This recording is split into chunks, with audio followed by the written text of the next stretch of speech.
ও ভাই, দুনিয়ার জমিনে স্বার্থ ছাড়া কেবলমাত্র দুইজন মানুষ তোমাকে ভালোবাসে। এক নাম্বার হলো তোমার মা, দুই নাম্বারটা হলো তোমার বাবা। এই দুইজন মানুষ ছাড়া আর কোনো মানুষ তোমাকে স্বার্থ ছাড়া ভালোবাসে না। আর ওই দুইজন মানুষ কখনো তোমাকে ভালোবাসার জন্য স্বার্থ খুঁজে না, বরং নামাজের পরে মোনাজাত করে আল্লাহর কাছে বলে, আল্লাহ ও দয়ার মালিক, আমার সন্তানকে আপনি সবসময় হেফাজত করে রাখেন। আয় আল্লাহ, আমার সন্তানের উপরে কোনো বিপদ দিয়েন না আল্লাহ। আমার সন্তানকে হালাল রুটির ব্যবস্থা করে দিয়েন আল্লাহ।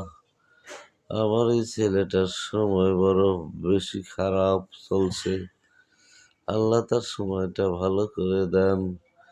তোমার সম্পত্তির আশাও করে না, তোমার টাকা পয়সার লোভও তোমার পিতামাতায় করে না, নিঃস্বার্থভাবে তোমাকে ভালোবাসে রে ভাই।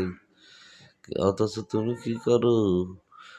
এই সবে মাত্র বিয়ে করছো, বউয়ের ফাঁসুর ফুসুর শুনে তোমরা মা বাবাকে যাও ভুলে, মা বাবার কাছ থেকে আস্তে আস্তে করে দূরে চলে যাও। এটা ঠিক নয়। ও ভাই, দুনিয়ার জমিনে স্বার্থ ছাড়া কেবলমাত্র দুইজন মানুষ তোমাকে ভালোবাসে। এক নাম্বার হলো তোমার মা, দুই নাম্বারটা হলো তোমার বাবা। এই দুইজন মানুষ ছাড়া আর কোনো মানুষ তোমাকে স্বার্থ ছাড়া ভালোবাসে না। আর ওই দুইজন মানুষ কখনো তোমাকে ভালোবাসার জন্য স্বার্থ খুঁজে না, বরং নামাজের পরে মোনাজাত করে আল্লাহর কাছে বলে, আল্লাহ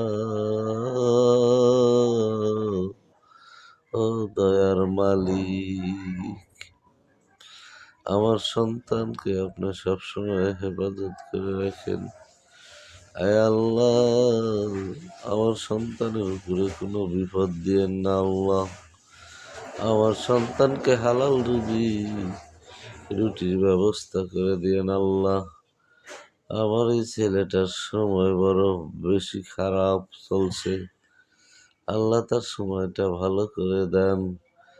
তোমার সম্পত্তির আশাও করে না, তোমার টাকা পয়সার লোভও তোমার পিতামাতায় করে না,